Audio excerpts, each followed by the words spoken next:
ভালোর পক্ষে থাকলে পরীক্ষা দেওয়া লাগবে, কথা বলে ঠিক না ঠিক? যারা পরীক্ষায় পাস করেছে আল্লাহ তাদের জান্নাতের মেহমান হিসেবে কবুল করুক, সকলে মিলে বলুন আমিন।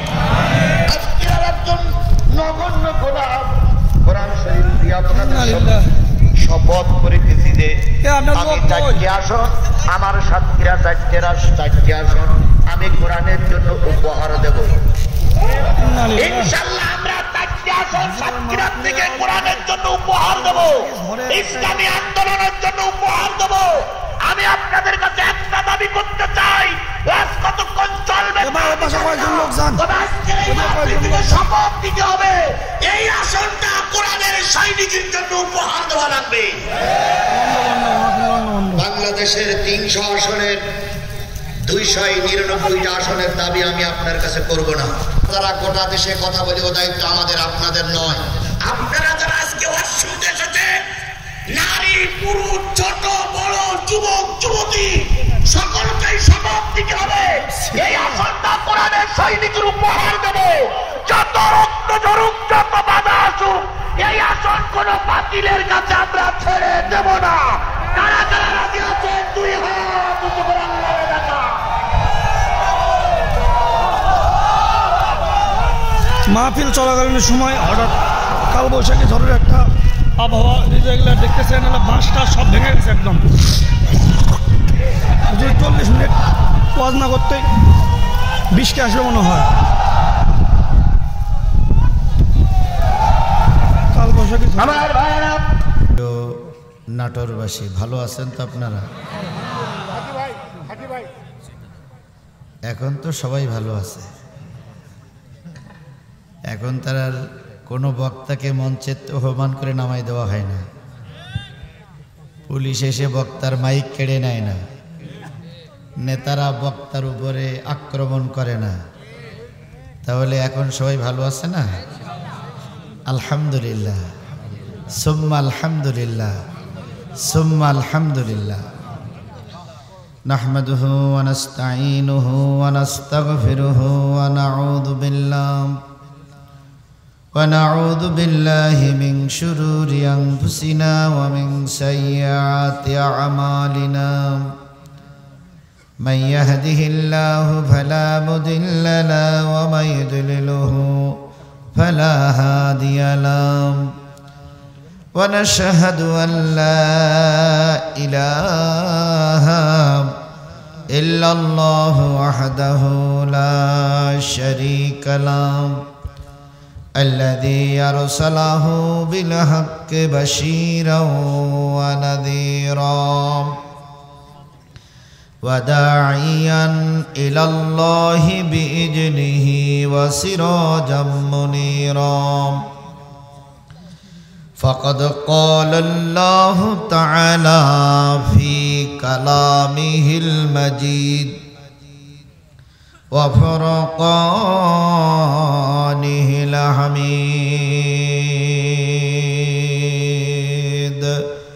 أعوذ بالله من الشيطان الرجيم. بسم الله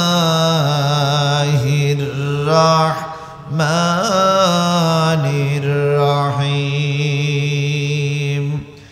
وسيق الذين كفروا إلى جهنم زمرا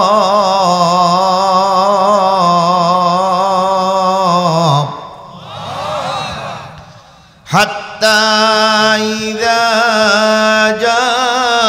جاءوها فتحت أبوابها وقال لهم خزنتها ألم يأتكم رسول منكم يتلون عليكم آيات ربكم وإنذرونكم لقاء يومكم هذا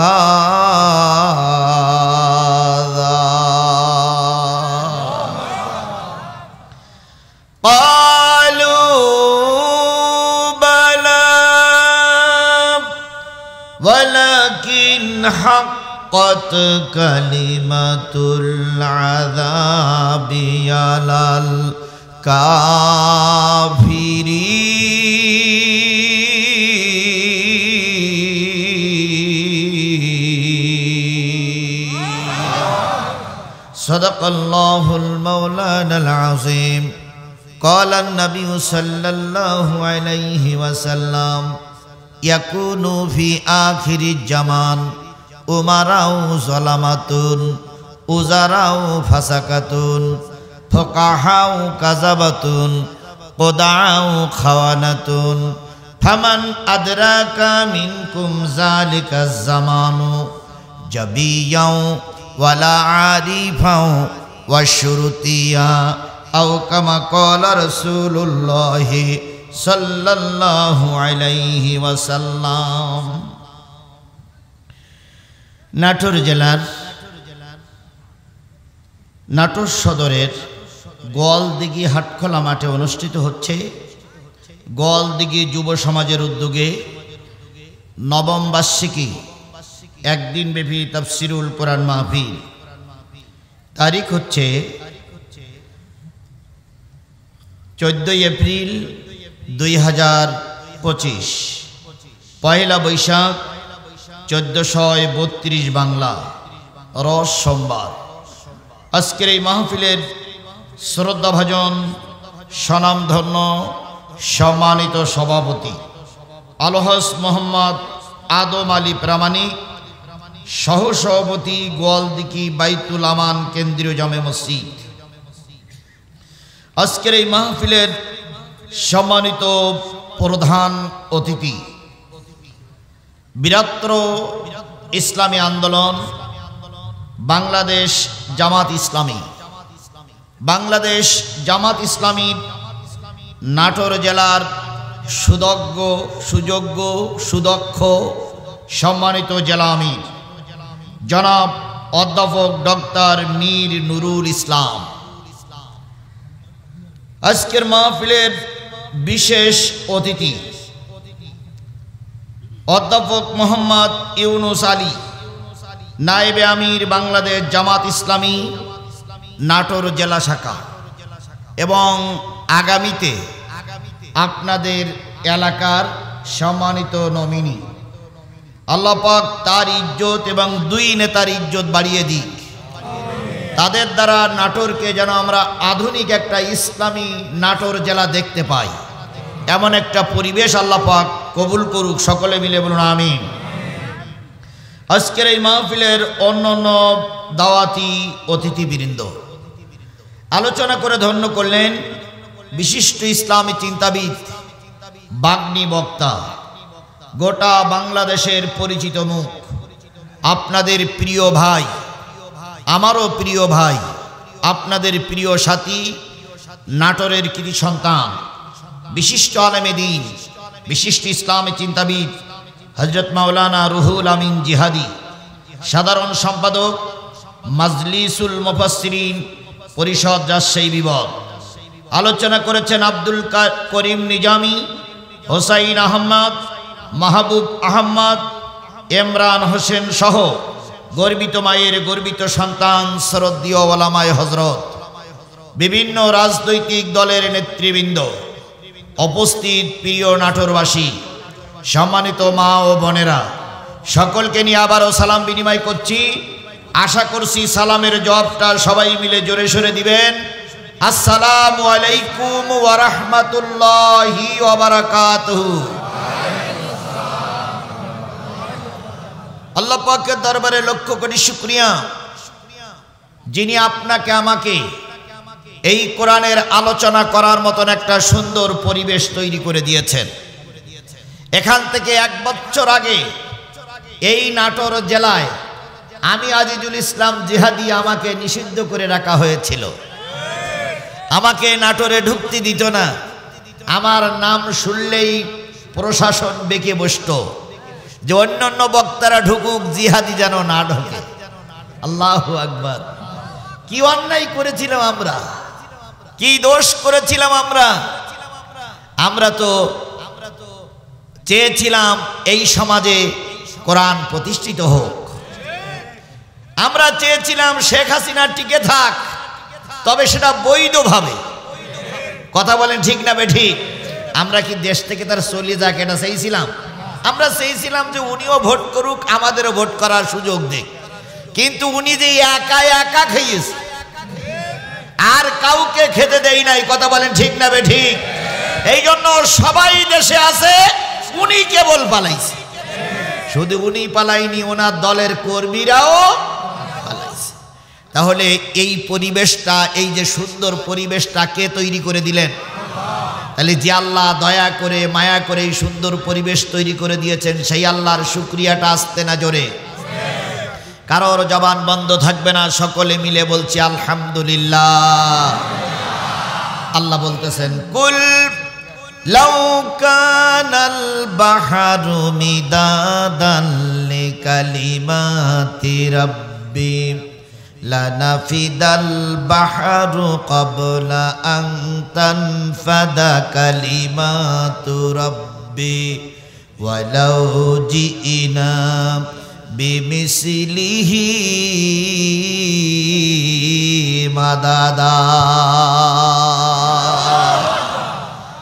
কোরআন তেলাওয়াতের পরে যারা আল্লাহু আকবার বলবে, আল্লাহ তাদের জান্নাতে যাওয়ার পথ সহজ করে দিবেন। জোরে বলুন আল্লাহু আকবার।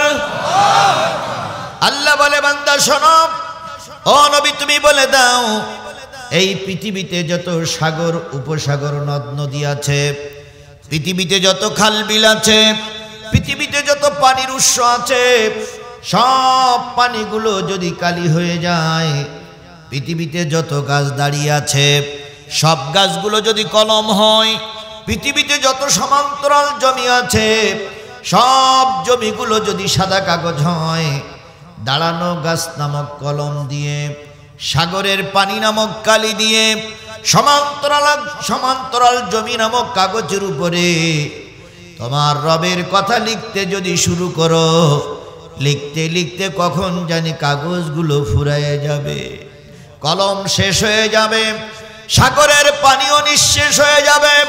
আর একটা সাগরও যদি নিয়ে এসো, সে পানিগুলোও শেষ হয়ে যাবে, তবু তোমার রবের কথা লেখা তখনও পর্যন্ত শেষ হবে না। বলুন তো সেই রবের নাম কি?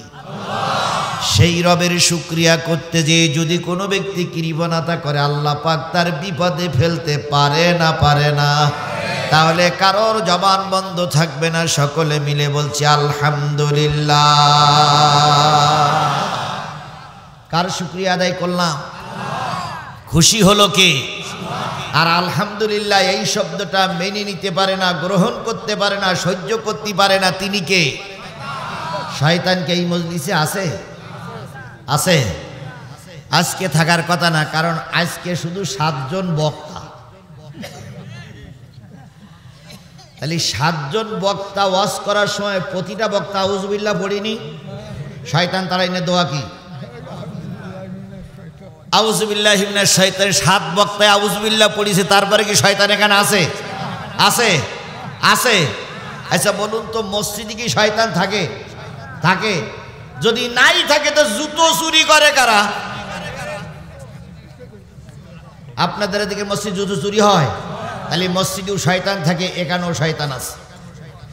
যদি বলেন হুজুর হজ করতে আসলাম আর শয়তান বানাই দিলেন, না রে ভাই, আপনি শয়তান না, আপনি ভালো, কিন্তু একটু প্রমাণ করি দেখি আপনি শয়তান কিনা। আলহামদুলিল্লাহ বললে খুশি হয় কে?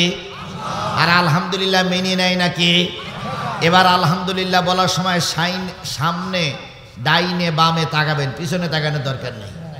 যদি আলহামদুলিল্লাহ না বলে, পিছন দিক থেকে 2 বগলে যখন হাত দেবেন, উঁচু করে ধরে বলবেন হুজুর মাল পাওয়া গেছে।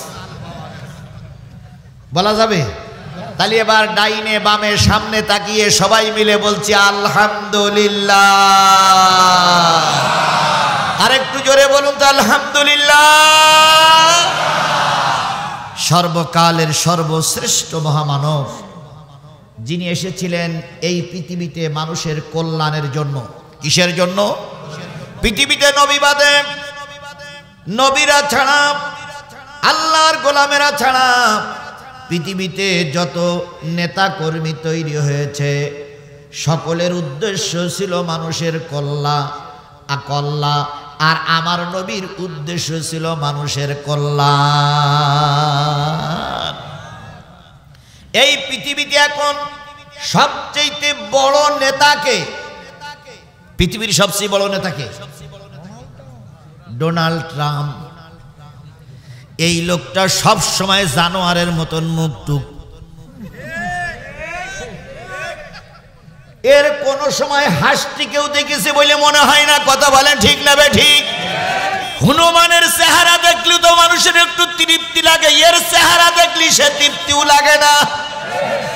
এর দিলের ভিতরে সব সময় রক্ত পিপাসু, কোন মানুষটা রক্ত খাবো, কোন মানুষটা রক্ত খাবো, কোন মানুষটা রক্ত খাবো। এ সব সময় খাই খাই খাই খাই খাই খাই, আর বিশেষ করে মুসলমানের রক্ত দেখলেও আর সহ্য করতে পারে না।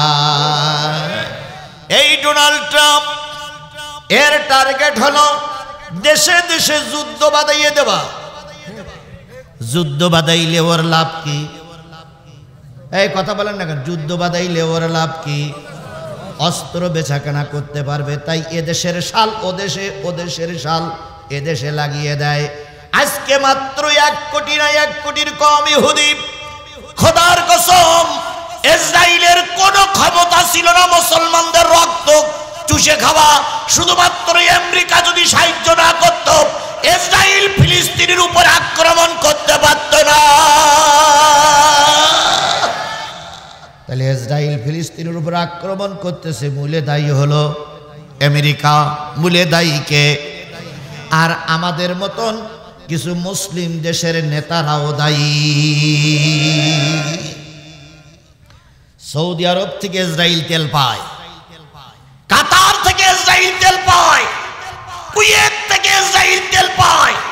সেই মুসলমানদের তেল কিনে এনে বিমান চালায়, আর সেই বিমান দিয়ে মুসলমানদের ঘাড়ে পাম্পিং করে। আর সৌদি আরবের নেতারা মেয়ে নিয়ে ফুর্তি করে। এই সমস্ত কলঙ্কিত নেতাদের কারণে আজকে ফিলিস্তিনের মুসলমানদের রক্ত ঝরতেছে। সুতরাং সবচেয়ে পৃথিবীর রক্ত পিপাসু জাতি হলো আমেরিকা।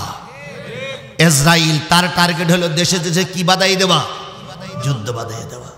আমার পার্শ্ববর্তী একটা দেশ আছে, নাম কি? এর টার্গেট হলো অন্যের দেশ দখল করা। দেখেন না কত দেশ দখল করেছিল, কত দেশ ছাড়িয়ে গেছে। আমরা বাংলাদেশের একটা ছোট্ট ভূখণ্ডে বসবাস করি। কথা বলেন, আমাদের লোক সংখ্যা কত? 18 কোটি, আর ওদের লোক সংখ্যা প্রায় 140 কোটি। 140 কোটির বৃহৎ দেশ, নড়িয়ে সড়িয়ে একটু কিছু হলেই কয় বাংলাদেশ দখল করব। প্রায় বলে বাংলাদেশের চট্টগ্রাম দখল করব, প্রায় বলে দিনাজপুর দখল করব। তুমি এত বড় নেতা, বড় দেশের রাজা, আমাদের ছোট্ট দেশ দখল করার জন্য তোমার এত লোলুপ দৃষ্টি কেন? তবে একটা জিনিস শুনে রাখো, বিগত 16 বছর যা করেছ হয়তো স্বৈরাচার সরকার মেনে নিয়েছিল। ইউনূস সরকার আসার পর থেকে টার্গেট দিয়েছে একটা জেলা নয়, বাংলাদেশের 1 ইঞ্চি জায়গা যদি দখল করো 18 কোটি মানুষ প্রতিহত করবে। দুটির গিরে দেওয়ার সময় মেলবে না।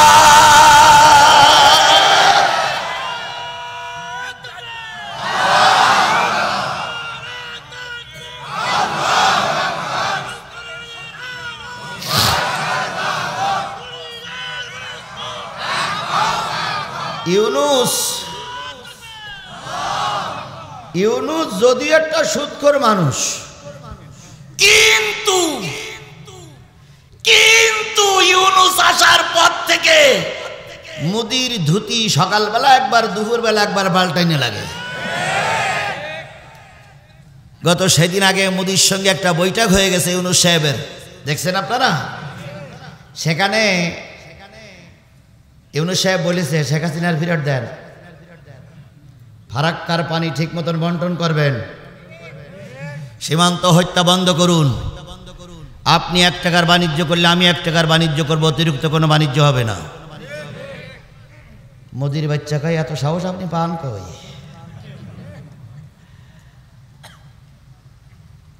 ইউনুস সাহেব তখন বলতেছে আমি একা নয়, বাংলাদেশের 18 কোটি মানুষ আমার সাথে আছে। এই কথা বলেন ঠিক না ঠিক? তাহলে মোদির কাজ হচ্ছে দেশ দখল করা।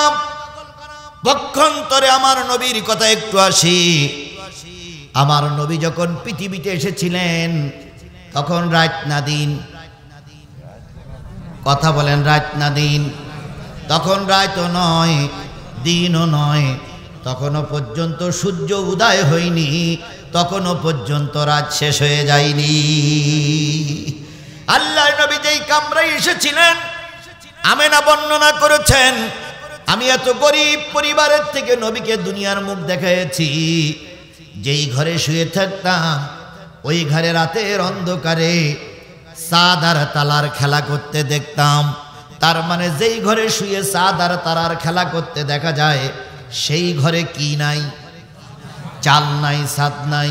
আমেনা বলেছেন আমি নবীকে পেটে নিয়ে শুয়ে থাকতাম। উত্তর দিকের বাতাস আসলে বেড়া ভেঙে যেত, দক্ষিণ দিকের বাতাস আসলে বেড়া ভেঙে যেত। বেড়াবিহীন ছাদবিহীন একটা ঘরে নবী আসলেন। কতই রবিউল আউয়াল, আরো জোরে বলেন কতই রবিউল আউয়াল? 12ই রবিউল আউয়াল নবী যখন আসলেন আমেনার ঘরে, তখন সেখানে বাতি জ্বালানোর মতন কোনো তেল ছিল না, লণ্ঠন জ্বালানোর মতন কোনো কায়দা ছিল না। নবী অন্ধকার ঘরে এসে আমেনার পায়ে হাতের পরে মাথাটা রেখে কাপড় মরাই রেখেছেন আমেনা। উম্মে হানি ফুপি আম্মার বাড়ি ছিল একটু পাশে। উম্মে হানি সংবাদ পাইলেন আমেনার ঘরে বিশ্বসেরা একজন মানুষ এসেছে। উম্মে হানি চলে আসলেন, ভাবিকে ডেকে বললেন ভাবি ঘরে কোনো আলো নাই কেন? আমেনা এতক্ষণ চুপ করেছিলেন, এবার আমেনা চোখের পানি ফেলায় কাঁদতেছে আর বলতেছে বুবুজান ঘরে আলো জ্বালাবো, লণ্ঠনে তেল নাই, আর তেল কিনবে যেই লোকটি সেই লোকটি অনেক আগেই মারা গেছে। উম্মে হানি নবীকে কোলে তুললেন, মুখের থেকে কাপড়টা সরাই দিলেন।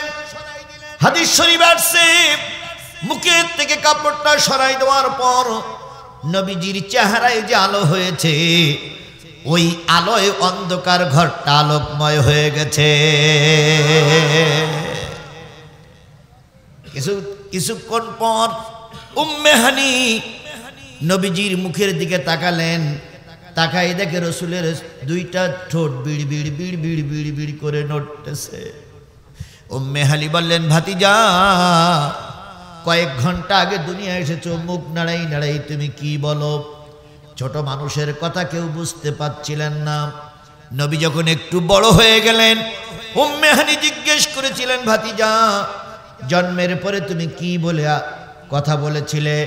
নবী তখন ফুপি আম্মার গলা জড়াই ধরে বলেছিলেন ফুপি আম্মা জন্মের পরে কেঁদেছিলাম রব্বি হাবলি উম্মতি, আয় আল্লাহ আমার গুনাহগার উম্মত গুলোরে মাফ করে দাও।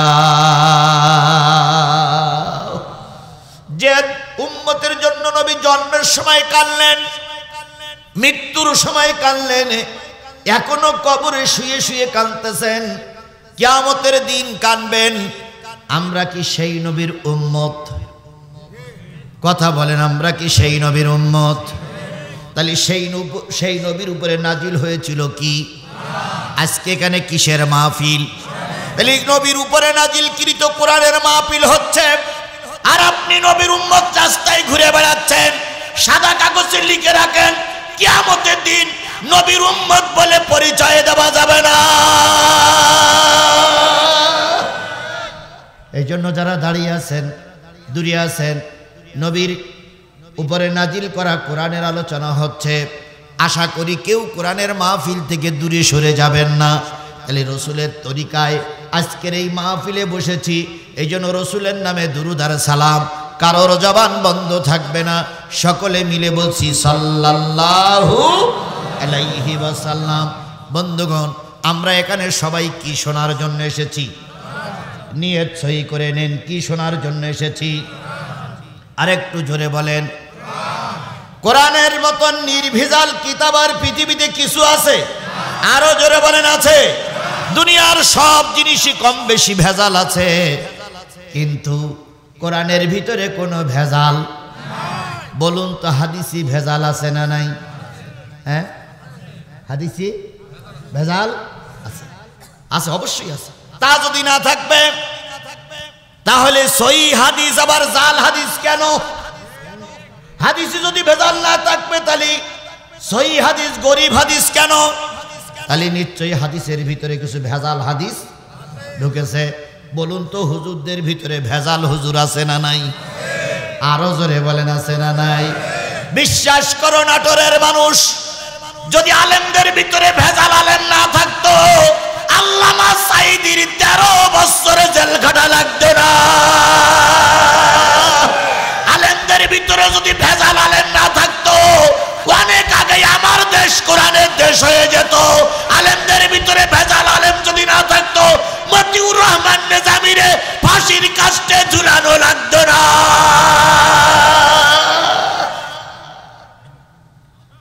তাহলে সব জায়গায় ভেজাল আছে না নাই? বিগত 17 বছরে ভেজাল হুজুর ছিল বেশি না কম? ও বাবা, এমনও ভেজাল হুজুর ছিল ওয়াজ করতেছে, একজন যদি মাঝখান থেকে তাকবীর দেয়, ভেজাল হুজুর স্টেজে বসে বলতো তাকবীর বন্ধ করেন, তাকবীর বন্ধ করেন, তাকবীর বন্ধ করেন। আবার সেই সমস্ত হুজুররা 5ই আগস্টের পরে এমন মঞ্চে কথা বলতেছে মনে হয় টেবিল ভেঙে চুরে যাচ্ছে। দেখে শুনে মনে হচ্ছে ওরা সব রাজমিস্ত্রি আর আমরা সব জোগাড়ি। কি কথা বলেন, কথা বলেন, কথা বলেন, কথা বলেন। এরা হলো বসন্তের কোকিল। এই বসন্তের কোকিল যদি ঠিক মতন গান আমরা গাইতে পারতাম, আল্লাহর কসম আমাদের দেশের অবস্থা এরকমটি হতো না। আমার ভাইয়েরা, তাহলে কোরআন নির্ভেজাল, কথা বলেন ঠিক না বে ঠিক? এই নির্ভেজাল কোরআন নাজিল হয়েছে যার উপরে তিনিও কি নির্ভেজাল। আর এই নির্ভেজাল কোরআনের আলোচনা যারা এখানে শুনতে বসেছে তারাও সবাই নির্ভেজাল। আর যেগুলোর ভিতরে ভেজাল আছে সেগুলো চার দোকানে ঘুরিয়ে বেড়াচ্ছে, যেগুলোর ভিতরে ভেজাল সেগুলো বাদাম খেয়ে বেড়াচ্ছে, যেগুলোর ভেতরে ভেজাল সেগুলো রাস্তায় ঘুরে বেড়াচ্ছে। তাহলে আপনারা নির্ভেজাল। এই মুহূর্তে আপনারা এখানে যারা বসে আছেন সবাই আল্লাহর জান্নাতি, সবাই জান্নাতি। এই মুহূর্তে যারা বসে আছেন সবাই আল্লাহর জান্নাতি। ও আমলি হলো জান্নাতি। যদি বলেন হুজুর আপনি একবার সবাইকে জান্নাতে দিয়ে দিলেন কিবান করে? রাসূল বলেছেন ইজা মারারতুম বিরিয়াজিল জান্নাত ফারতাউ কিলা ইয়া রাসূলুল্লাহ, কিলা ইয়া রাসূলুল্লাহ। নবী বললেন তোমরা যখন দুনিয়ার জান্নাতে থাকবা তখন সেখান থেকে কিছু ফলমূল সংগ্রহ করিও। সাহাবী আজমাইনগণ বলেন ইয়া রাসূলুল্লাহ দুনিয়ার জান্নাত কোনটি? নবী বললেন যেখানে কোরআন হাদিসের আলোচনা হয় ওটাই হলো দুনিয়ার জান্নাত। তাহলে আমি এখানে আলোচনা করতে বসেছি কিসের? কোরআন এবং হাদিসের। আমি সূরা জুমারের 2টা আয়াত তেলাওয়াত করেছি, তিরমিজি শরীফের ছোট্ট একটা হাদিস আপনাদের সামনে উত্থাপন করেছি।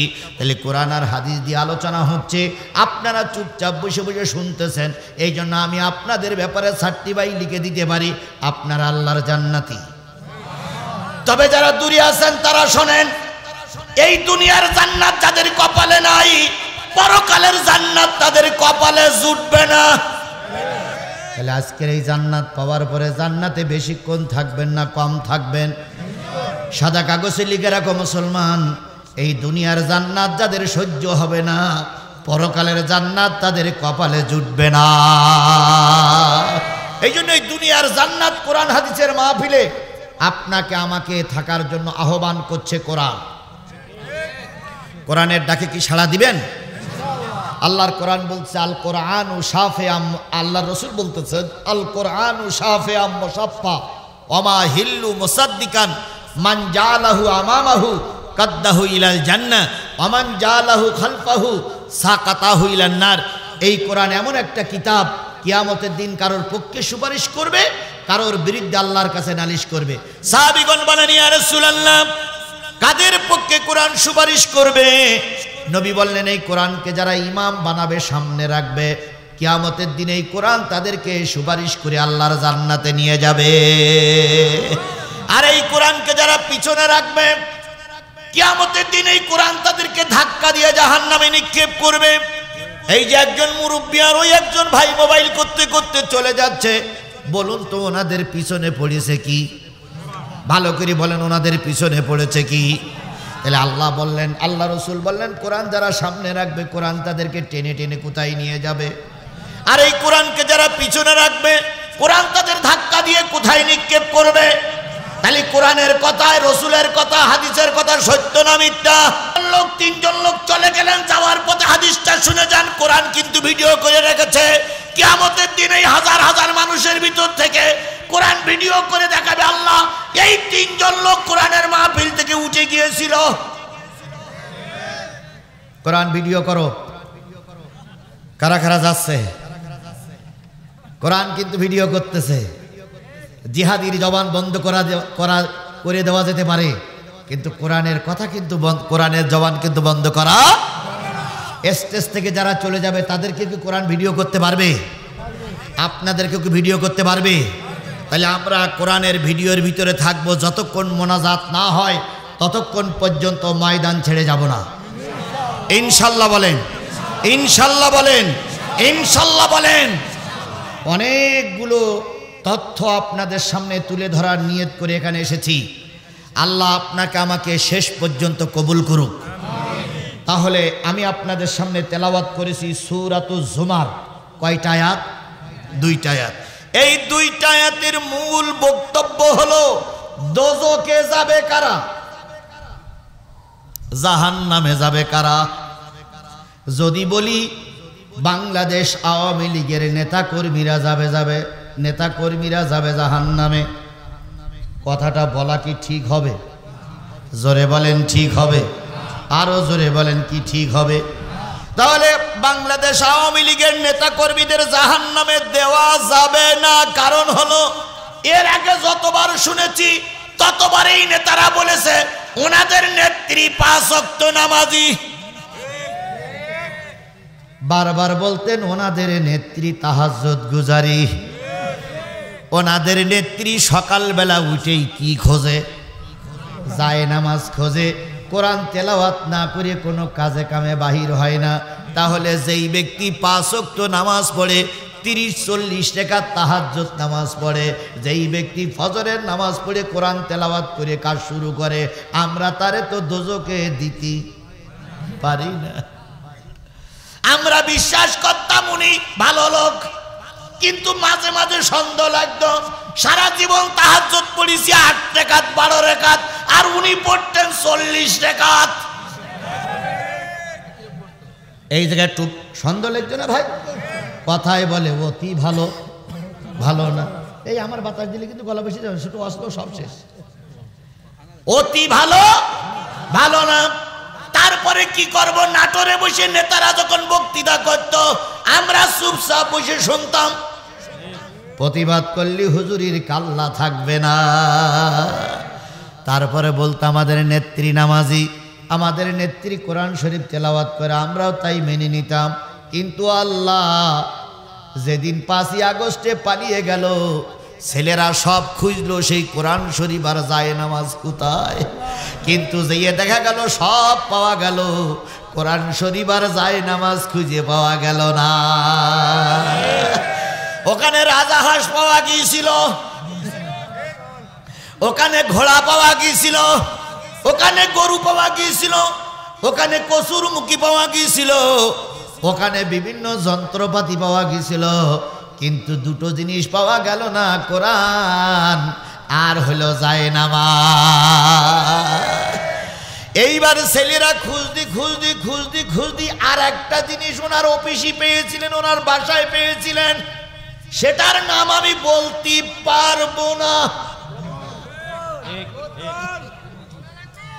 না বোতল হলো তাও বলা যেত, কিন্তু বোতলের চাইতে আরো খারাপ সেই জিনিসটা ওনার বাসায় পাওয়া গিয়েছিল। অথচ আমাদের দেশের হুজুররা বলেছিলেন শেখ হাসিনা আপনি জান্নাতি। কি বলিনি? ও ভাই, সুতরাং যে জিনিসটা বলতেছি, শেখ হাসিনা এবং তার দলের আমরা দোজকে দিতে পারলাম না বলে দুঃখিত। এবার আসুন, শেখ হাসিনা চলে যাওয়ার পর আর এক দল ক্ষমতায় যাবার জন্য দিনক্ষণ গোনাগুনি করতেছে, শুধু বলতেছে আমরা ক্ষমতায়। এক নেতা সেদিন বলেছে এ পিরিয়ডে আমরা যাব, তারপরের পিরিয়ডে আমরাই যাব, এর পরের পিরিয়ডে বিবেচনা করা হবে জামাত ইসলাম যেতে পারবে কি পারবে না। তাহলে ভোটের আগে 2 পিরিয়ড ক্ষমতা পেয়েই গেছে। আর যদি ভোট হয় জামাত ইসলামের মনে হয় ধারে কাছেও যেতে দেবে না। তাহলে ওনাদেরকে আমরা জাহান্নামে দিতে পারলাম না। যদি বলি ওনারা জাহান্নামে, তাহলে মঞ্চের থেকে নেমে আমার নাটোর জেলা পার হইতে দেবে না, তার আগেই হয়তো আমার ঠ্যাং ভেঙে ফেলবে। এই জন্য ওনাদেরকেও জাহান্নামে দিতে পারলাম না।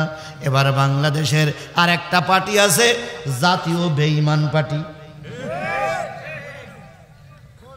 এর নাম হলো হোসাইন মোহাম্মদ এরশাদের জাতীয় পার্টি। এই পার্টিটা হলো সবচেয়ে বড় বেঈমান পার্টি। কথা বলেন ঠিক না বেঠিক? বাংলাদেশের সবচেয়ে মির্জাফর, বাংলাদেশের সবচেয়ে গাদ্দার হলো এরশাদ এবং তার দল। এই এরশাদ এবং তার দল যদি শেখ হাসিনার সাপোর্ট না করতো, খোদার কসম শেখ হাসিনা একটা পিরিয়ডের জন্য ক্ষমতায় থাকতে পারত না।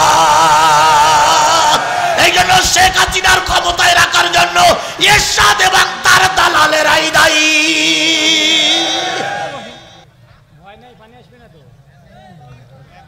বন্ধুগণ, আপনাদের বাড়ি নাটোরে আর আমার বাড়ি কোথায়? আমি যদি সাতক্ষীরা যেতে পারি, আপনারা যেতে পারবেন না? আল্লাহ যদি রহমতের বৃষ্টি দেয়, কারোর কিছু করার আছে? আমার ওঠার কথা ছিল 9টায়, সেখান থেকে বলল 9:30টায়, তারপরে বলল হুজুর 10টা পার করবো না। কয়টার সময় উঠছি তা দেখছেন আপনারা? যদি 10:30টায় না উঠতে এতক্ষণ আমার 1.5 ঘন্টা আলোচনা হয়েই যেত। কিন্তু আসলে আমি এসেছি 8টার সময়, 31 এতগুলো সময় পার হলো। আল্লাহ যতটুকু কবুল করে এতটুকুই আলহামদুলিল্লাহ। অনেক আশা নিয়ে এসেছি। বিগত 15 বছর নাটোরে আমাকে ঢুকতে দেওয়া হয় না। আমি ওই কথাগুলো, বিগত 15 বছরের কথাগুলো বলবো। এর আগে আল্লাহ এমন এক বোমা ফেললো, এক বোমায় সব চলে যাচ্ছে। দেখেন, এই হলো ইমানদার। দেখেন, এই হলো ইমানদার। আর এরাই নাটোরের ময়দানে জিহাদ করবে। এরাই নাটোরে জিহাদ করবে। যতই আমিরে জামাত বলুক না কেন, ও ময়দানে বোম পড়লে একটারও পাওয়া যাবে না। একটু আকাশ গুড়গুড় করেছে, তাই কাঁচা মেরেছে দৌড়। আর যদি একবার বোম পড়ে তাহলে এরাই যুদ্ধ করবে, আমার তো বিশ্বাস হয় না। তবে হ্যাঁ, সিটে ভুষি কিছু চলে যাক, আমরা সবাই থাকি। আমাদের জন্য অনেক গুরুত্বপূর্ণ কথা আজকে আমাদের এখানে আলোচনা হবে ইনশাআল্লাহ। তাহলে এরশাদের দলকে আমি জাহান্নামে দিতে পারলাম না, কারণ তিনি অনেকবার হজ করেছেন, তিনি জাতীয় সংসদে বিসমিল্লাহ স্থাপন করেছেন, তিনি মসজিদ মন্দিরের কি বলে বিদ্যুৎ বিল বন্ধ করেছিলেন। এই জন্য তাকেও আমি জাহান্নামে দিতে পারলাম না। এখন আপনাদের কি মনে হয় বাংলাদেশ জামাত ইসলাম জাহান্নামে যাবে? মনে হয়? আপনারা তো বলতেছেন না, কিন্তু দলিল কি আছে আপনাদের কাছে? আমার কাছে দলিল আছে। যদি বাংলাদেশ জামাত ইসলামী জাহান্নামী না হয়, তাহলে নেতারা ফাঁসিতে ঝুলল কেন? তারপর বলতে ঠিক, দেখেছেন তো, এই হলি ইমানদার, এই হলি ইমানদার। তারা বলতে ঠিক। আমার ভাইয়েরা, ভালোর পক্ষে থাকলে পরীক্ষা দেওয়া লাগবে। কথা বলেন ঠিক না? ঠিক। যারা পরীক্ষায় পাশ করেছে আল্লাহ তাদের জান্নাতের মেহমান হিসেবে কবুল করুক। সকলে মিলে বলুন আমিন। আমরাও পরীক্ষা দিতে চাই। নাটোরের মানুষ চলে যাচ্ছেন, যাওয়ার আগে একটা কথা, শেষ কথাটা আগে শুনে যান। আমি গোটা বাংলাদেশের 5ই আগস্টের পর থেকে আজকের এই 14 এপ্রিল পর্যন্ত প্রোগ্রাম করছি, রমজান মাসেও প্রোগ্রাম করেছি।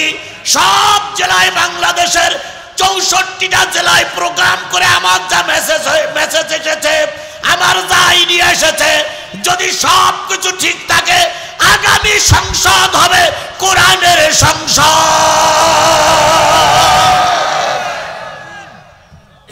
আগামীর দেশ হবে টুপিওয়ালাদের দেশ। সেই টুপিওয়ালাদের দেশে কোরআনের সংসদে আমি সাতক্ষীরার একজন নগণ্য গোলাম কোরআন শরীফ শ্রী আপনাদের শপথ করিতেছি যে আমি 4টি আসন, আমার সাতক্ষীরা 4টি আসন আমি কোরআনের জন্য উপহার দেব ইনশাআল্লাহ। আমরা 4টি আসন সাতক্ষীরার থেকে কোরআনের জন্য উপহার দেব, ইসলামী আন্দোলনের জন্য উপহার দেব। আমি আপনাদের কাছে একটা দাবি করতে চাই, ওয়াজ কতক্ষণ চলবে তা আমি জানি না, তবে আজকের এই মাহফিল থেকে শপথ নিতে হবে এই আসনটা কোরআনের সৈনিকের জন্য উপহার দেওয়া লাগবে। বাংলাদেশের 300 আসনের 299টা আসনের দাবি আমি আপনার কাছে করব না। 299টা আসনের দায়িত্ব কেন্দ্রীয় নেতাদের, আর ওখানে আমরা যারা গোটা দেশে কথা বলি ও দায়িত্ব আমাদের, আপনাদের নয়। আপনারা যারা আজকে ওয়াজ শুনতে এসেছেন, নারী পুরুষ ছোট বড় যুবক যুবতী সকলকেই শপথ নিতে হবে এই আসনটা কোরআনের সৈনিকের উপহার দেব। যত রক্ত ঝরুক, যত বাধা আসুক, এই আসন কোন বাতিলের কাছে আমরা ছেড়ে দেব না। কারা কারা রাজি আছেন 2 হাত উঁচু করে আল্লাহরে দেখান।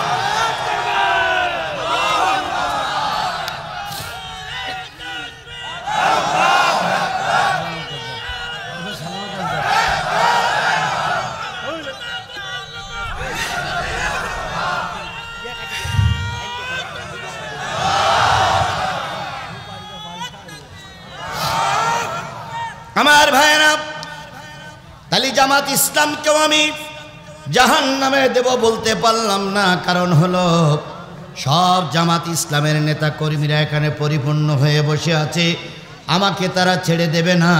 তাহলে এবার প্রশ্ন করি, এবার যাই আমরা কোরআনে, দেখি কারা জাহান্নামে যাবে, কিসের থেকে উত্তরটা নেই। আরো জোরে বলেন, কিসের থেকে উত্তরটা নেব। তাহলে এবার সবাই খেয়াল করেন, আল্লাহ বলতেছেন সূরা জুমারের কয়টা আয়াত? আল্লাহ প্রথম আয়াতে বলতেছেন ওয়াসিকাল্লাযীনা কাফারু ইলা জাহান্নামা যুমারা।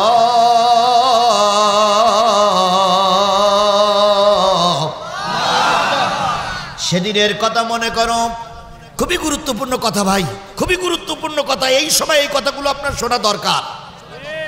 দয়া করে একটু কষ্ট হলো বসুন, কারণ আগামী নির্বাচনে আমাদেরকে টিকে থাকতেই হবে।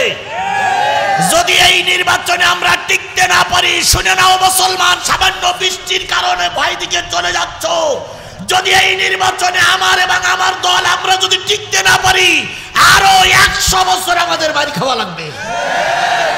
এই জন্য মহা বিপদের দিনে আমারে বিপদে ফেলে আপনারা চলে যাবেন না, যেহেতু ইসলাম কায়েমের জন্য সকলের সহযোগিতা দরকার। একা একা কোনোদিন দিন প্রতিষ্ঠা হয় না। কথা বলেন, কথা বলেন, কথা বলেন।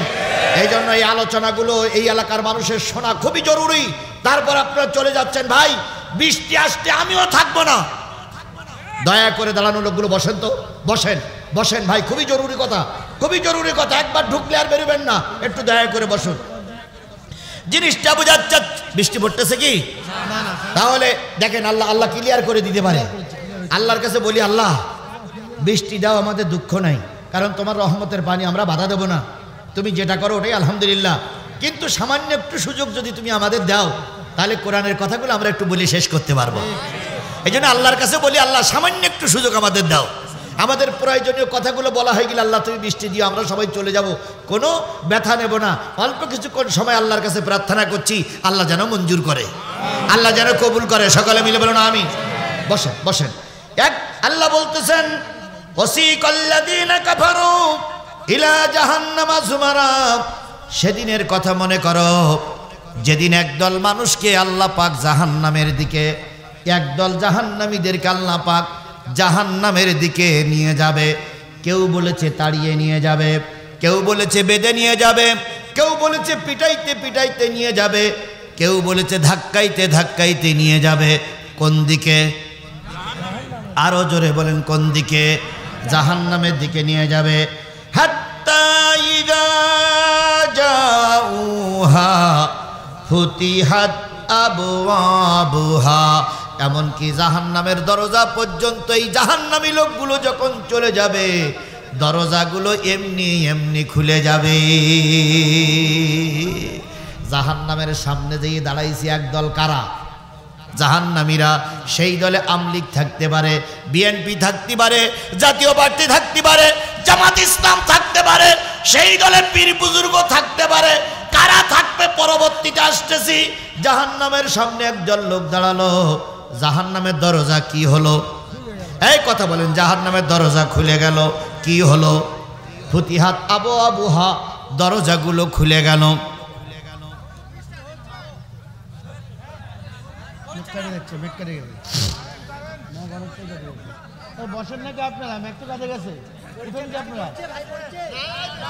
ফুতিহাত আবওয়াবুহা,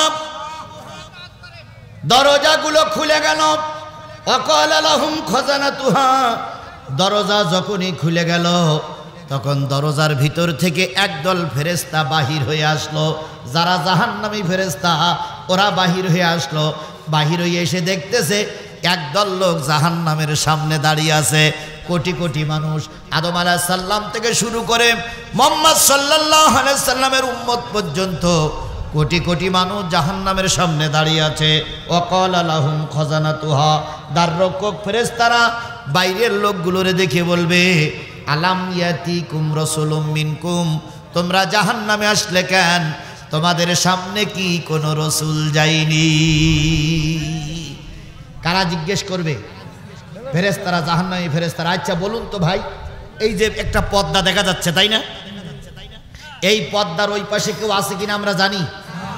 তাহলে এই পর্দাটা যদি তুলে ফেলা হয় তাহলে ওই পাশে কেউ থাকলে তা দেখা যাবে না? যাবে না। জাহান্নামের দরজা খোলা হলো, জাহান্নামীর ফেরেশতারা বাইরে আসলো। এসে দেখতেছে লক্ষ কোটি মানুষ দাঁড়াই আছে, তার ভিতরে হযরত শেখ হাসিনাও আছে, ওবায়দুল কাদেরও আছে, আর আপনাদের নাটোরের কিছু ভোটচোর নেতারাও আছে। ফেরেশতারা এবার ওই নেতাদের জিজ্ঞেস করে শেখ হাসিনাকে লক্ষ্য দোয়া করে দেবো। ও ভাই, অনেক আশা নিয়ে এসেছিলাম ভাই, আল্লাহ যেটাই করে ওটাই আমাদের জন্য কল্যাণ। তবে আমি কর্তৃপক্ষর বলেছিলাম আমাকে একটু আগে উঠান, যদি একটু আগে উঠতে পারতাম রে ভাই অনেকগুলো কথা বলতে পারতাম। আল্লাহ আমাদের সহায় হোক, আল্লাহ আমাদের সহায় হোক। তবে সকলের কাছে দাবি, আমাদের ইউনূস স্যারকে আগামী নির্বাচনে জাতীয় সংসদের এমপি হিসাবে দেখাতে হবে। কারা কারা রাজি আছেন দুই হাত উঁচু করে দেখা। আল্লাহ এই হাতগুলোরে ইসলামের জন্য কবুল করে নাও। আল্লাহ ইউনূস স্যারকে, ইউনূস ভাইকে যেন আমরা জাতীয় সংসদে পাঠাতে পারি, দয়া করে কবুল করে নাও। আল্লাহুম্মা আমিন। রব্বানা যালামনা আনফুসানা ওয়া ইল্লাম তাগফির লানা ওয়া তারহামনা